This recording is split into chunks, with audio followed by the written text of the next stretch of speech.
Hi, everyone, and welcome to the inaugural episode of Basement to Bedside, AAMI's new HTM podcast. We're very excited to bring this to you, and I am Robert Burrows, the Chief Learning and Development Officer at AAMI.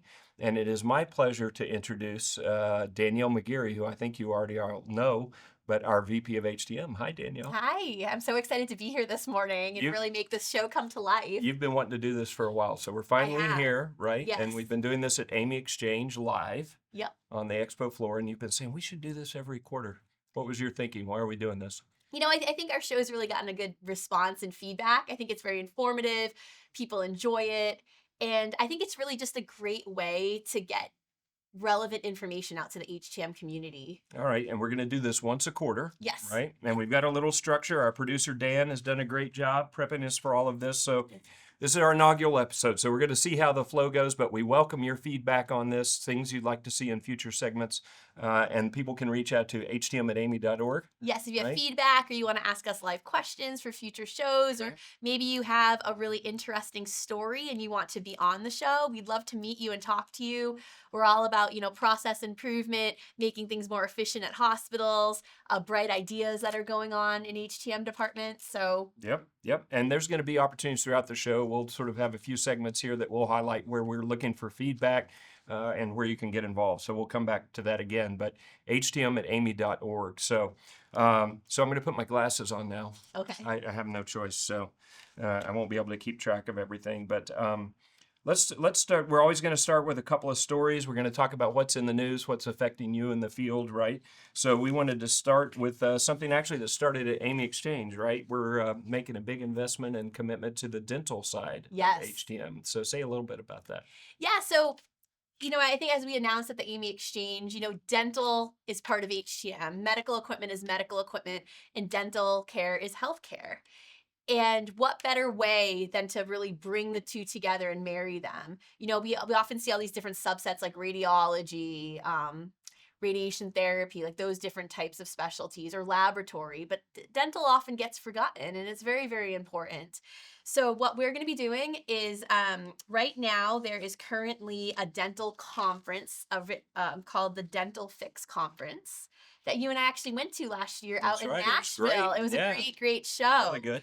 And I think to better support that population of HTM, we thought, well, why don't we bring that conference into ours? So, starting in Denver in 2026, the Dental Fix Conference will be part of AAMI That's Exchange right. We'll have a dental pavilion, on right, the expo dedicated just to floor. that Yeah. community. And we want to thank Uptime Help for working with us on that. They've done an amazing job.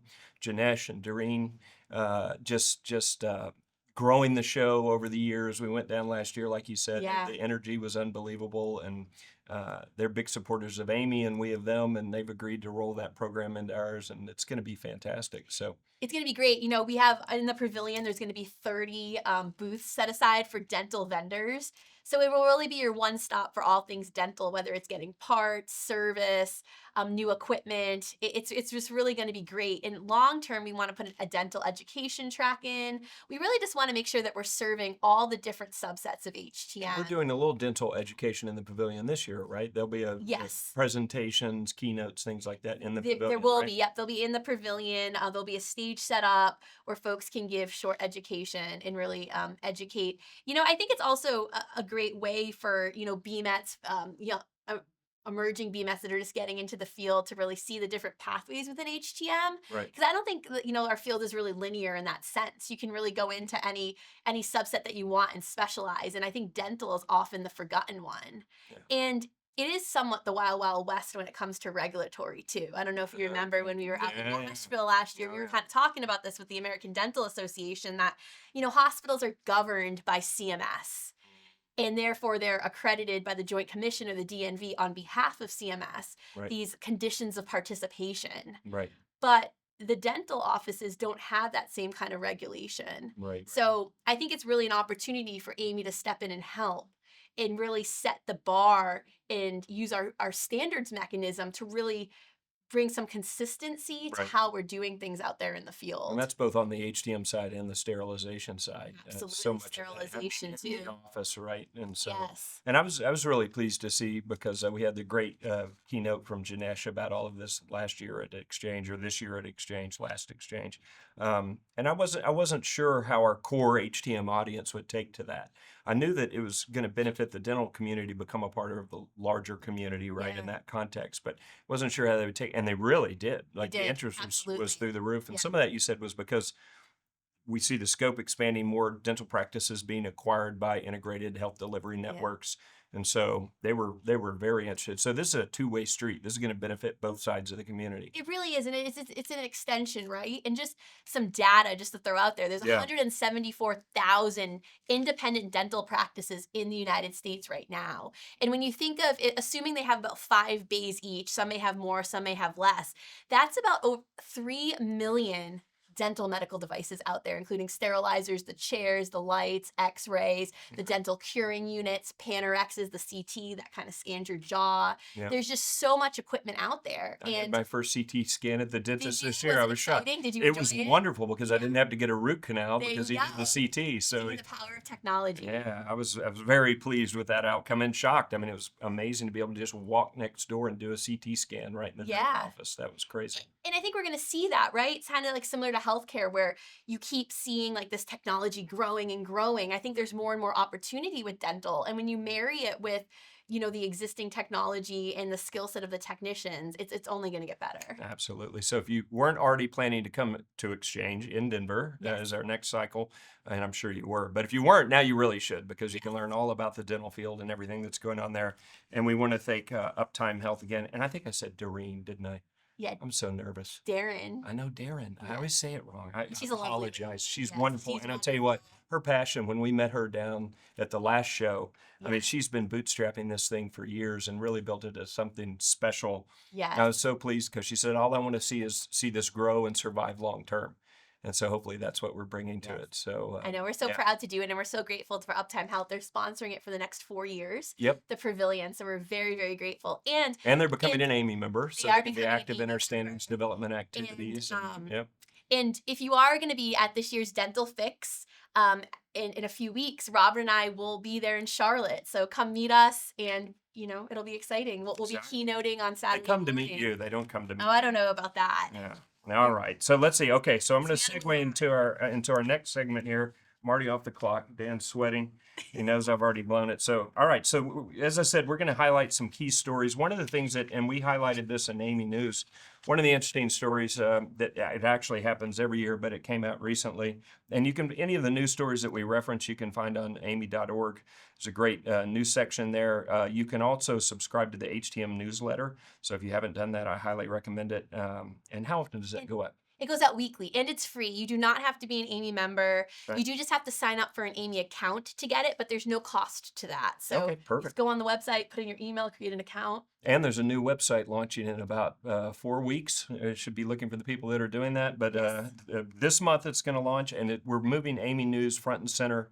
It's going to be a tremendous feed that has all the AAMI news and news from other sources that you need to have, as well as standards updates, key reminders on standards activities, et cetera, Events, yep. events, everything. Yeah.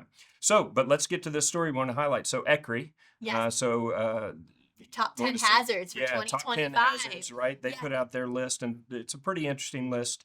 You can get that on the ECRI.org website or from the AAMI News article. Go find it there. But there are a couple of these that impacted HTM specifically. Absolutely. And I do just want to preface this with, if you're not aware of these, you should definitely be aware of them. ECRI comes out with their top 10 health hazards every year. And if you're not looking at them, your hospital's administration definitely are. They're probably setting their goals around them. Right. And this is a great opportunity to really show HTM's value by tying back your goals to the hospital's goals and really looking at these and saying, how does our work impact these goals? Some may not be as obvious as others, but there are 2 on this list that are very, very All right, apparent. let's Do you hit them. wanna Here it is. I dive gotta into get them, my Robert? question. All right. So number 2 is, boy, this is a topic we talk about all the time around here: insufficient governance of artificial intelligence in healthcare.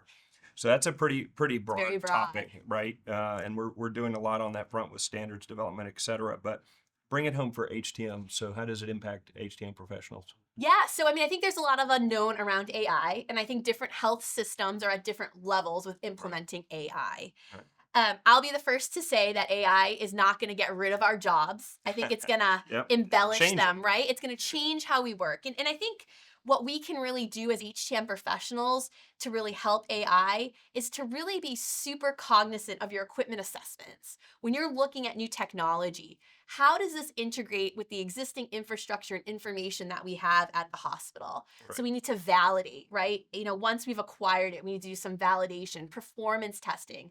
We need to be working in these multidisciplinary groups.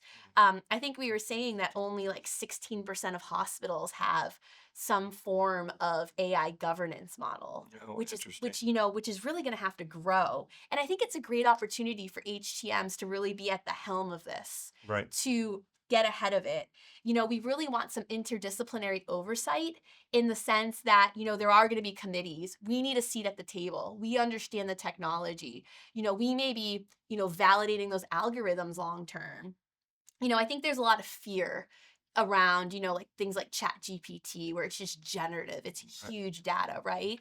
But we have to remember we're working in a regulated space. Right. So we're not going to just have loads of misinformation. Right. But long term, hospitals can build their own algorithms. And that's where things can get a little dicey. Interesting Interesting, to say the right? least. Yeah. Because, bad information in equals bad information out. So I think HTM1, the equipment assessment, getting that seat at the table when developing policy and governance at the hospital, and really that sense of quality. I think we talk a lot about 1345 and how it applies to healthcare and hospitals, and really having a quality measure built in to say, okay, now we've implemented this. How are we monitoring it? Are we working with nurses and doctors? Is there hopefully there's not, but if there's a patient incident, are we seeing inconsistent or even dangerous trends? Right. We need Even to be just working, identifying was AI identifying that. decision change. Yeah, when we're talking about the decision support. Mm.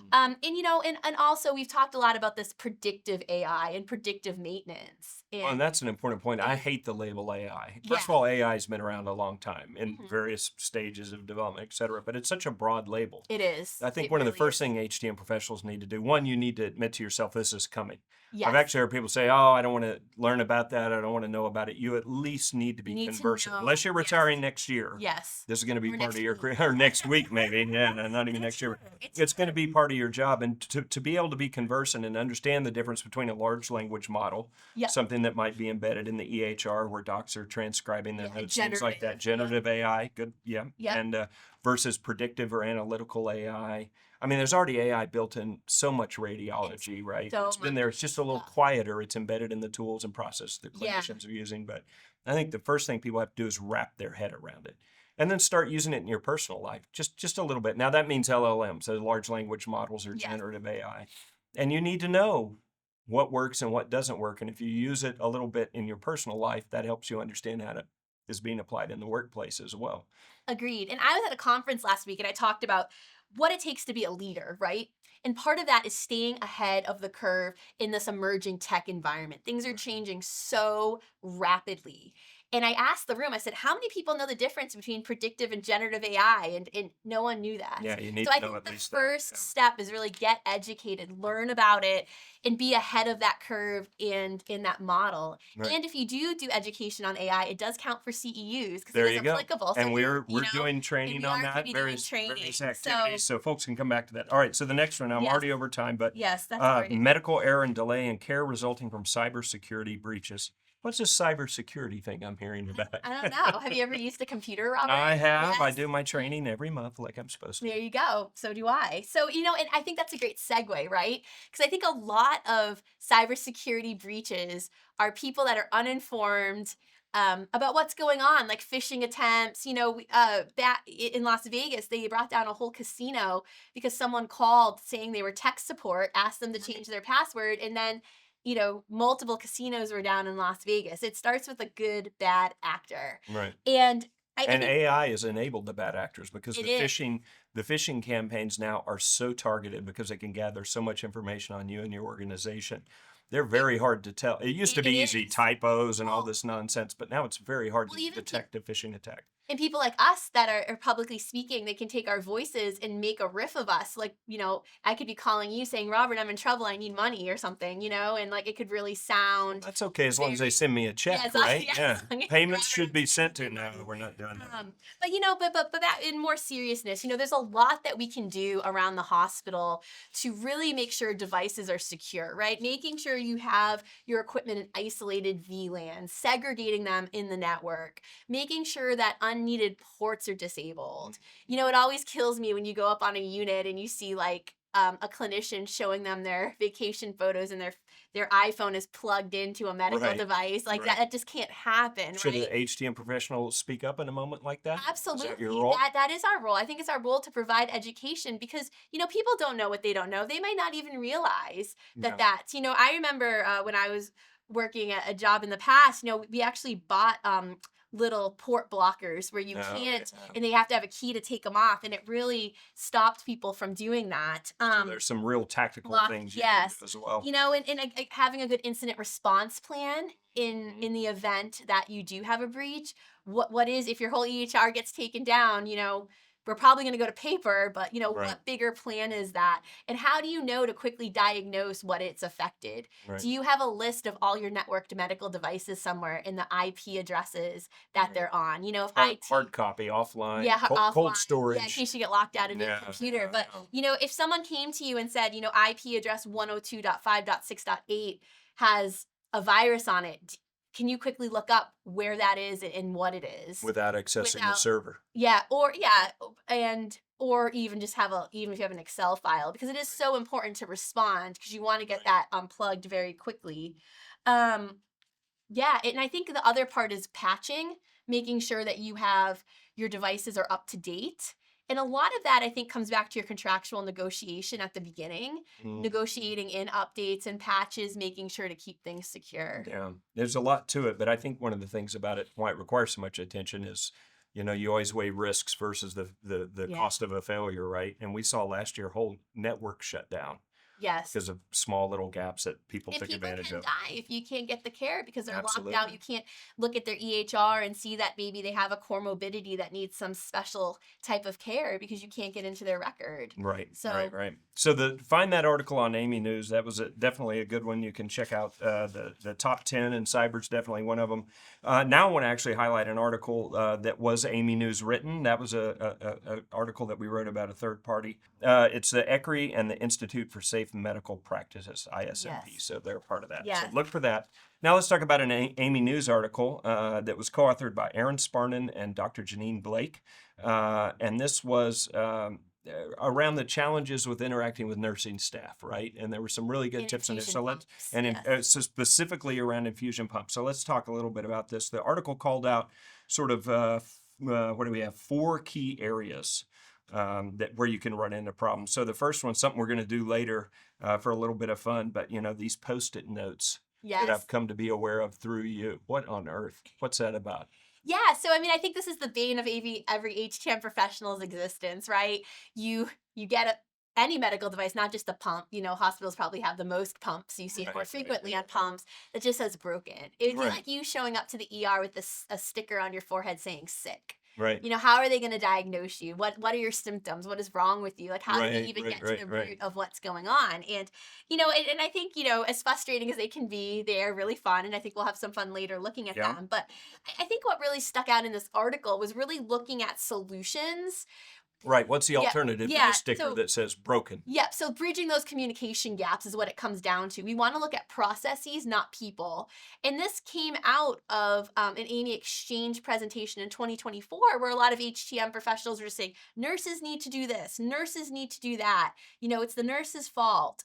But I think we need And to we think all of know this. they have spare time. Yes, they're busy taking care of patients, Right. high acuity, especially during flu season.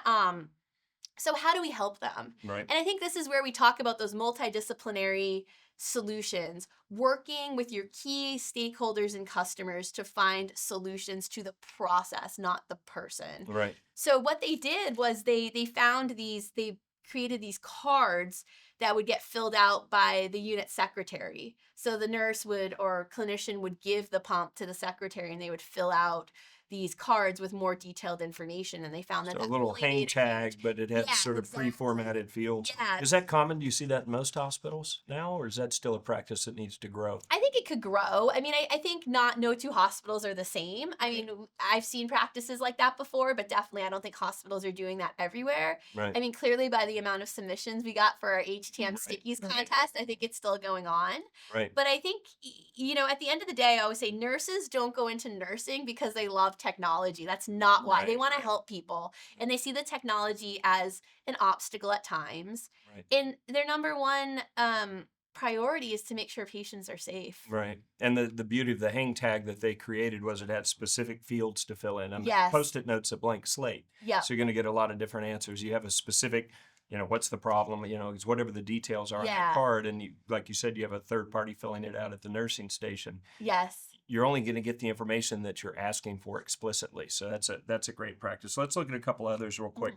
When a pump needs inspection, but it's still in use is one of the other challenges. So they came up with a blue sticker program. What is that was suggested at Yes. exchange? So we actually did this somewhere I worked before too. It really is effective. So, as you're going through, there's always situations, not just with pumps, where, a device may be due for preventative maintenance, but it would be detrimental or unsafe to the patient to take it off.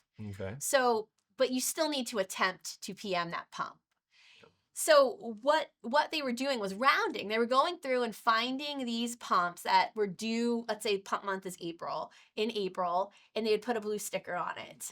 And that would tell nursing or the clinician, hey, the next time that you can swap this pump out, maybe it needs new tubing, maybe the patient's discharged, this needs to be set aside. They know ahead of time when they're making a switch. Visual. They can plan. Yeah. Also liked was they got involved, and most hospitals do this, they got involved with central sterile, because once that pump comes off the patient, it needs to be cleaned. Right. It's rare that, Biomed or HTM would just take that pump. So now you're working with central sterile to say, hey, put these in one area and we'll come down. And it takes massive sweeps from the HTM department, just kind of going through and retrying Right. to get that.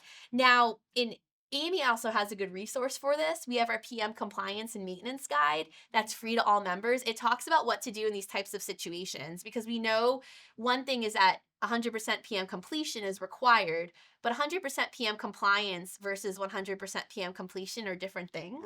Right. You can be compliant and not have done all the PMs, in the sense that, like, you have your policy, you tried to get this, and it would just have hurt the patient, and you document that properly. That doesn't mean you don't PM it. You need to still go back and get it And you eventually. PM it when but when appropriate in the appropriate. Yep. clinical care. Okay, so let's Yes. move it. Pump is hiding. Pumps hide? What's happening? Absolutely. I mean, I found them in the boiler plate, in the boiler plant, hidden Yeah, there, up in a ceiling In tile. a closet somewhere. Yeah. I mean, I think So what's the fix? it's really making sure that you have the right pump or equipment ratios per patient per unit, and you're constantly looking at that. And a great time to do that is when you're doing equipment replacements. Like, are our PAR ratios appropriate? Has the acuity changed on this unit? Are we seeing more comprehensive needs for different types of titrations and whatnot, or infusions? And just really looking at that, because in my opinion, if a nurse is having to hide a pump in the ceiling, to me that PAR level has to be off.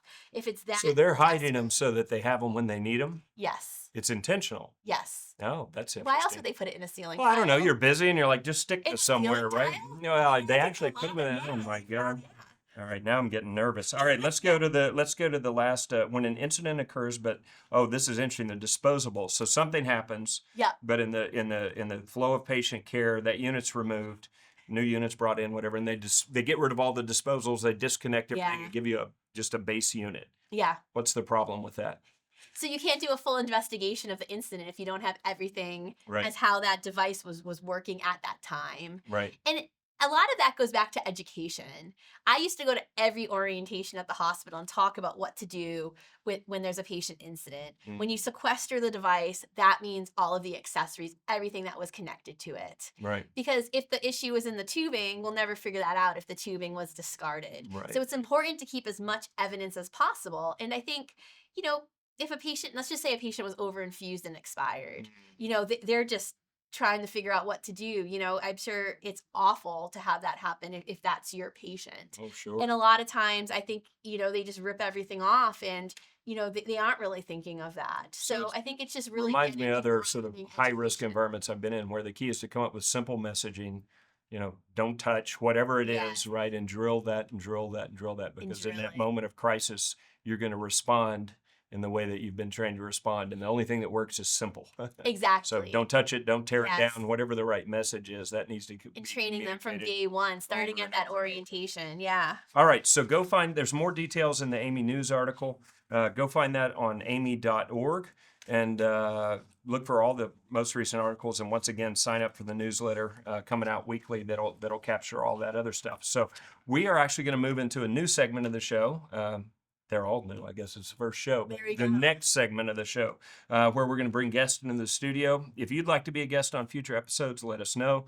We're interested in stories about patient care, improvements in practice within HTM. We're really sort of wide open. So once again, you can reach out to htm@aami.org if you'd like to join us on the show. So we're going to transition over and greet our guest. But before we do that, I want to thank our sponsor for this first episode. And not surprisingly, it's an AAMI entity, AAMI Training. So as most of you know, AAMI puts a lot of training out into the field. They're tailor-made courses made by industry experts practicing in the field for you. And they count, of course, towards your continuing educational requirements if you're carrying an AAMI certification. And so you should really check out AAMI.org. Upcoming courses include the 2025 Fall CBET and CHTM study courses. And there are a number of expert insights that we're offering around software as a medical device, QMSR compliance, etc. So to go to AAMI.org/training. And you can see all of the training that's available to you in the HTM field. So if you would like to be the next sponsor, please reach out to htm@aami.org, and we would love to have you help us support this podcast. And instead of talking about AAMI, we'll talk about you. So let us know. All right, shall we go and meet our guest? Let's do it. All right, let's do it. Thank you you so much for joining us. Yeah, Always a pleasure. Delighted to have you as our first guest on this inaugural podcast. The first guest. There you go. We made it. You're memorialized. So we're joined now by Justin Ross and Jamie Spragus from Fluke Biomedical. People couldn't tell from the shirt. So guys, take a second and introduce yourselves and what you do. Sure. I'm Justin Ross with Fluke Biomedical. I am our senior technical sales engineer. I'm also a channel partner. So you might see me in the Northeast from Washington, D.C. to the tip of Maine as your sales rep, but then I team over and help out with a lot of our product content and helping customers get into and using our products. Nice. And I'm Jamie Spragus, a sales engineer for Fluke. Been with Fluke since March, but started my career off in the biomed space in 2001. My dad was in the biomed space, so like the medical equipment testing of my knowledge goes all the way back to the 80s. I remember jumping in the truck with him saying, hey, we got to go take care of something. And, Oh, there you know, go. as a kid, we'd go kind of take a look at some of the stuff. And so my knowledge of medical equipment, hospital, and healthcare goes all the way back to the 80s. That's pretty cool. That's amazing. And you both are sporting your ACI pins. Yeah, You man. both are Got 'em. certified. Yeah, Both yeah. certified. Yes, thank you for being 2012. certified. Yeah. It's a good thing we're here today because it reminds us we start getting our logs filled out so we're not doing it on Thanksgiving Eve. Yeah, Yes. and we can Yeah. claim this one, right? We can claim You this can. one. You're providing education. Yeah, You yeah, are. yeah, This for does sure. count. And of course, you guys are great supporters of AAMI Exchange. 100%. We saw you there. You recently did a product. Was it a product spotlight or And a company? webinar. That's right. There you go. Yes. And there's a little competition going on here, I There understand, is, around the yes. webinars. We won't get into the channel, but we got a number 1 and number 2 at the table. How- Yeah, Not so I saying was who is number one. Yeah, so I was doing a webinar the other week and I was told that for their new segment, I came in number 1, but for all time webinars, I was second. And I said, who beat me? And they said, Justin from Fluke. Just So And she still said, let's have them on the air as a I know. first. She still did. Yeah. It's for it's just for views, but you know. All right. So if that was number 1 and number 2, this will surpass both of It- those. it This should, could be. hopefully. We This could should have This the will new go time together. viral. This Yeah. should be lightning in a bottle. No, There no you go. pressure. Goes. Yeah. No pressure. So, Love it. all right. So let's get serious. Electrical safety, right? Yes. Electrical Safety in the hospital. So our topic today is talking about electrical safety standards in sort of a very complex environment where there's, I've heard it described as the Wild West by some folks. So who wants to set the stage for what we're going to be talking about today in a broad sense?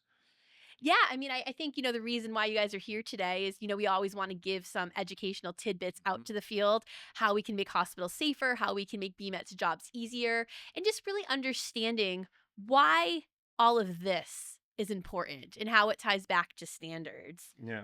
And you So guys have a personal story on that front. I One of do. you, one of Yeah. you did something you shouldn't do. Well, I don't know if it's Well, something I shouldn't do, No, but I'm it's a in life trouble. lesson. And so, but it's a good lead in, man. So, truth told, years ago, so I was working in a hospital that was under renovation. Okay. They're putting on a big wing into it. So things get a little bit weird when that happens. You know, they're moving power supplies and there's all kinds of vibrations that things get worked loose. And my life lesson is I was working on a sterilizer and had a broken water line. So I was literally sopping wet. Oh, wow. And I came out of the sterilizer room, sub-sterile, around through the OR and went to the sub-sterile where the scrub sinks and the blanket warmers are at to talk to the manager saying what's going on. And I put one hand on the blanket warmer and one hand on the scrub sink and I picked myself up off the floor. Wow. It was the hardest hit I ever took for electrical, and it went right across me, and it hurt for quite a long time. And what really hurt me is the fact that I was the guy responsible for that blanket warmer, and I was glad that I'm the one who took the hit, not somebody else. But now it sounds like, well, why did I get shocked? So we took the machine apart and we found the faulty issue. But still, why was it me? Like, what happened that I caused that? Right. And I started doing more into electrical safety. And it wasn't long after that that I became a sales rep and it kind of got put on a shelf. Not far into my Fluke career, I got asked to write a paper on doing point to point testing. Mm. And I said, Mhm. I don't know what point to point testing is. So I started doing research on it and I found out after reading it, it's such a simple thing to do where I don't have to plug a device in necessarily to test the electrical safety of it. I can literally connect one lead to the device and one to the known ground source and check to see if it's safe. And I went, had I known that 10 years ago, And you were years into the field at that point. I was years into the field, Yeah. I'd have never got hit. Why isn't this talked about? And at the time, the analyzers are clunky and hard to use for that segment, but now it's really easy. And in fact, it's so easy. Like we even have a 50-foot and 75-foot test lead. Mm. So if you can't reach, you can add this long leads into it and do it. Yeah. And that's just one of the really cool features built into the new safety analyzers. So that really became a passion for me. And so now as we go through and work with yourselves and at all these conferences, talking about electrical safety, it's crazy. You can have a room with 30 technicians in it who've all been in the field for years. And I've yet to get two people to agree on how to do the same procedure the same way. Yeah. So why is there all this confusion? Yeah. If we have all these standards and all these things, why aren't any two people on the same board? And it is the Wild West because you have this person insisting it's this standard and standards change. Mm-hmm. You know, if you're into manufacturing, you're building a new device, you're going to follow a 60601 standard. But then Mhm. when it goes to field service, you might adopt a 62353 standard. Hmm. And if you're in the United States, you're probably following as a field tech an NFPA 99 standard. And there's a lot of confusion around it. So what was that? Well, I've had it, my friend. Well, no, if you think about it, I like to think of electrical safety as like the universal language of medical equipment, right? Yep. So if you're manufacturing a piece of medical equipment, they may do 145 lines of electrical safety, right? And then it may go out to the field where it's installed into a healthcare facility, right? It may get electrical safety then. Then the end user does an incoming inspection and an inventory. All of that history is electrical safety for patient safety, right? Yep. The end result is patient safety. And it really does involve everyone. I don't have a healthcare anecdote that would align to that, but I grew up with an amazing man. I was in the AC business. Mm-hmm. I was working on a high school unit, big equipment, and someone re-energized it while he was working on it. Yeah. And he lived, but it changed his life. I guarantee you. I mean, bet. he I bet. suffered severe burns. So it's everybody. It's clinicians. It's everybody that's touching that, patients. Everybody that's And touching that piece of you bring equipment. up a really good point, man, because like we assume that because we have a new building and new equipment or new things, that everything in the hospital is built the same way. But if you go back 20 years ago, we used to tin wires. Yep. You braid them together, you put solder on them. You don't do that anymore.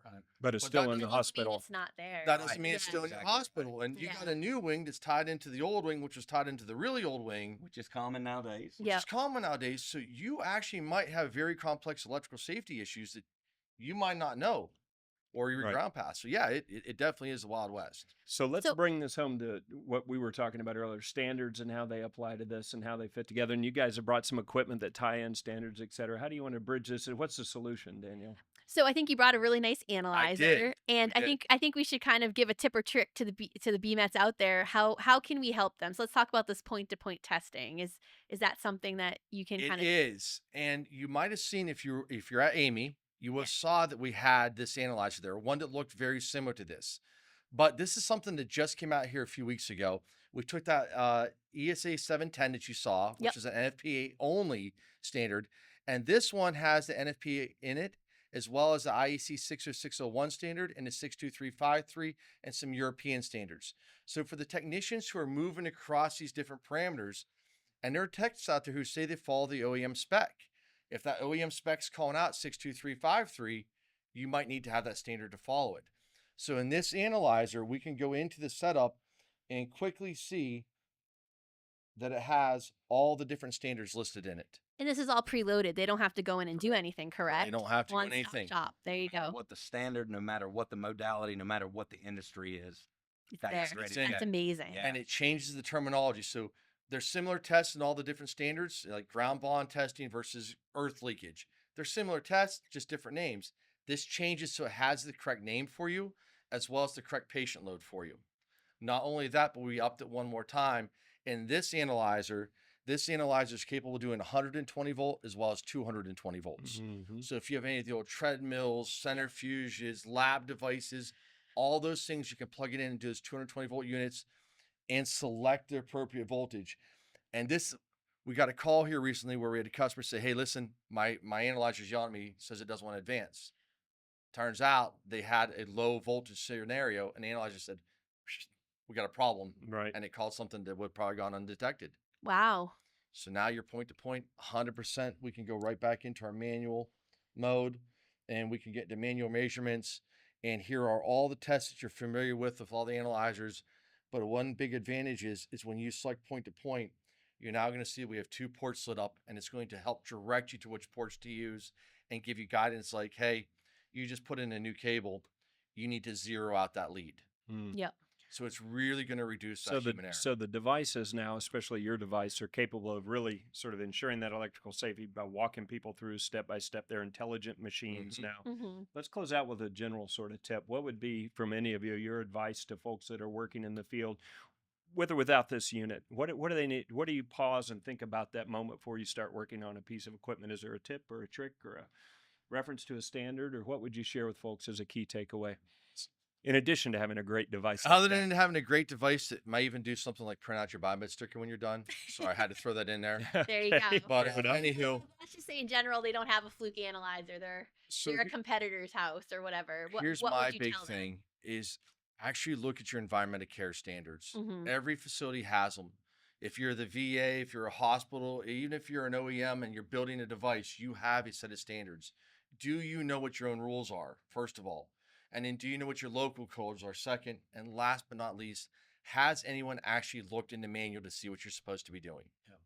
Right. That's great And advice. I think for me, always making sure that the end user thinks about the patient safety. You know what I mean? Agreed. At Yeah. the end of the day, no matter what analyzer you have, no matter what standard you have, at the end of the day, the end result is patient safety. Right. And for those people that say electrical safety isn't needed, there's a huge group of people out there. You see it all the time. Those people What are out there? what do you say to those people? So even there, like we take a lot of things for granted being in the United States. If you leave our borders, there's a lot more testing done in all these other countries. Why is that? I always question that. There's even testing in here like mega ohm testing that you can do for DC powered devices. We're just not accustomed to doing it here in the United States.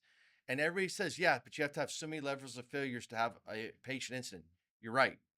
And I had so many levels of failure, but I took 120 volts across the chest because they all happened to line. There's that Swiss cheese analogy. Yes. All the holes lined up just right, and I took the hit. Thankfully, I was a young man and able to recover, but had it been somebody older who had If you had a some health pacemaker conditions, or something, That's you would have right. been dead. Correct. Right. Yeah. so statistically speaking, you don't want to be that stat. Well, it's kind of like the cybersecurity we were talking about before. Maybe a small incident window, but the impact is huge. That's right. Correct. So It only stop and takes think. once. Despite the pressure folks are under, the time crunch, all of that, stop and think. And And there are Think ways about to make patient that safety. easier. But there's so many great things with CMMS systems and automation and AI now that we can help out with, that there are solutions that you can still get all the testing done and meet all the requirements and actually has something to take back to your administration and show some history. Hey, look at our medical devices. We've tracked it for 7 years. Here's your trends. Things we've never been able to do before Yeah. are now becoming available in industry. And it's Use 'em. amazing. Yeah, it Yeah. goes Yeah, back to and our that's what other we're talking conversation about. about, You have yeah, to use the embrace it. You tools, gotta get embrace ahead it. of that curve. Correct. And Exactly. well, thank you guys so much for coming here today. This is awesome. You know, we We're not really letting them go, though. No, we're They're not. But you know, gonna I, stay, I right? did want to thank them Yeah. because they did come in to be with Great. us. No, they I came a mean, long way. we feel honored that you would be our first guests on this show. It's a huge honor. You know, when you start off as a biomed out in the field, never in a million years did I get to think that I was going to be interviewed at AAMI headquarters. Well, There I you go. never thought I would work here. I mean, I Yeah. started troubleshooting infusion pumps in a basement of a hospital on my college break. Yeah. That's how I nice. started. Hospital beds, Hill Roll 35 beds. Go, there we go. My high school counselor told me to go to work for Amy. Really? No, never heard of Amy. Never heard of Amy. We need. I'm glad I'm glad I'm here, but it was a circuitous route. All right, so let's transition. You guys stay for the fun segment here. So Yeah, I heard here's something about some crazy Post-it notes, and we're going to throw some examples up right on the screen. But I think we're talking about where I'm going first. No, right? we're going to close with that. Oh, we are want to we? finish with that. Yeah, I want to close with that. We just got to change the teleprompter then. So. Jeez, all right. Well, let's start with this. See, I don't know what we were So these supposed are to do. some of our award-winning sticky notes that were submitted during HTM week. And here's a thermometer that was reading too high, like Snoop Dogg in the library. It's high So- Snoop Dogg in the library. All right. Award-winning sticky note, isn't it pretty Right. good? Yeah. If you don't get that reference, Yeah. you're not hip enough. I don't know. Maybe we'll have Snoop Dogg on the show. Oh no. That would get some range. All right, what else have you got? Have you got a few more of these? Yeah. Let's react to this. Needs an electric electric nerd. doctor. Doctor says air in line when there is no air. Okay. What do we- That's my new nickname, Electric Nerd. Electric There we nerd. go. That ties perfectly in. Doctor. Yeah. All right. What else have There you we got there? go. Let's see the next one. Pump doesn't recognize the pump. Little out of place, A right? little out of place. Okay. That's not helpful.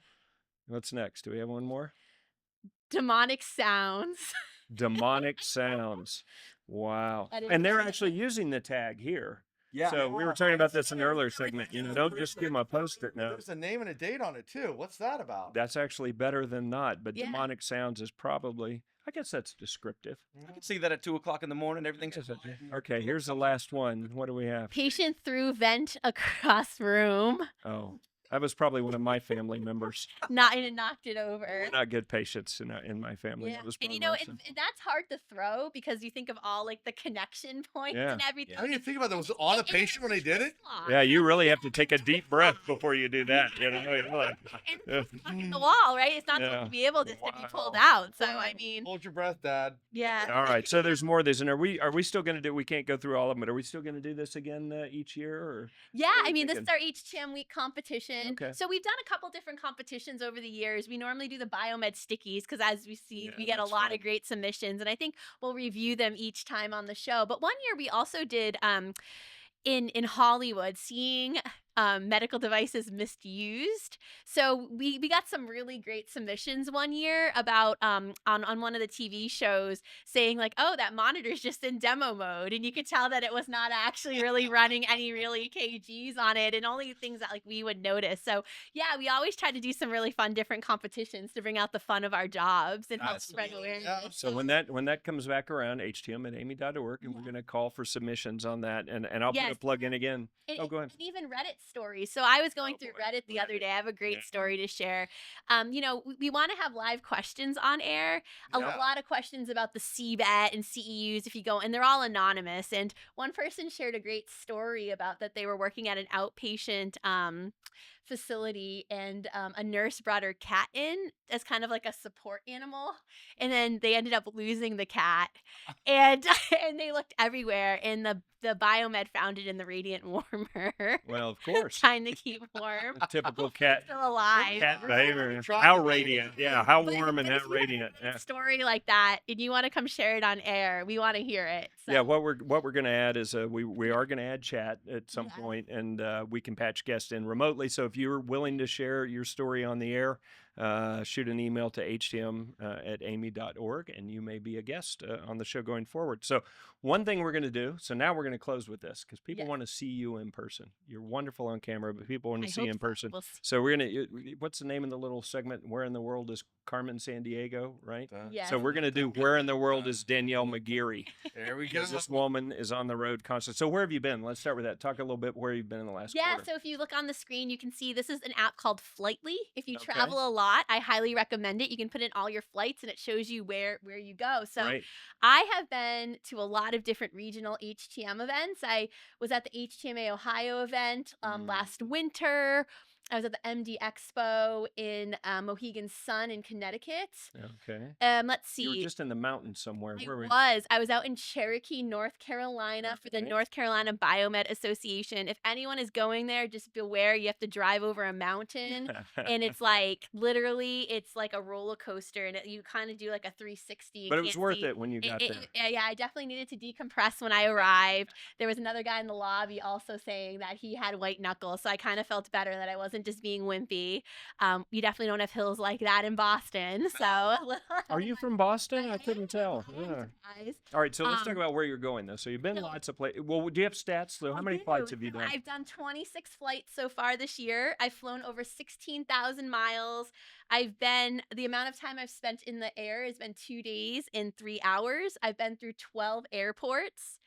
And See, I have yeah. you beat with one trip to Saudi know. Arabia. It's like He takes one trip like a year and he thinks he's 400 cool. hours in there. He I- actually left Virginia. I don't go often, but I go far. So no, Actually, that's a we'll lot be of trouble. traveling together. You and That's I right, will be in coming up. Charlotte, North Carolina at the Dental Fix Conference Yep. on September 19th through Yep. the 20th. So if you're out there, please come meet us. But Yep. for the rest of the year, I will be at the NESCI conference in October, the New England Society of Clinical Engineers in Manchester, New Hampshire. I'll be going to the MD Expo in Dallas in November. And then in December, I will be at the Florida Biomed meeting, and I'll be the keynote speaker there. All right, that's the So one. Sherry Schulte will be out there with me. There Come you ask us all our certification questions. Come meet us in Disney World, happiest place on earth. That'll So be a wicked good presentation. it'll be a wicked good presentation. Will be Yeah. wicked good. Yes. Yeah, Yes. absolutely. All right. Well, so that's where you're going to be. Folks can come out and see you. Yes. So I just want to thank you for Thank pulling me into you. this. You've been pushing this for a while, and we'll just keep getting better. And I want to thank you guys for being our first guest, and also for everything you do for the community and supporting AAMI Exchange. for having us. You guys are always great to work with, and keep giving her competition for that top There you go. spot That's and these things. We'll And be then looking at the stats. yeah, you go. exactly. We'll keep comparing stats. So, and all of you out in the field, once again, if you want to get involved, be a part of the show, share ideas. If you'd like to just tell us what you'd like to see on a show like this, reach out to htm@aami.org.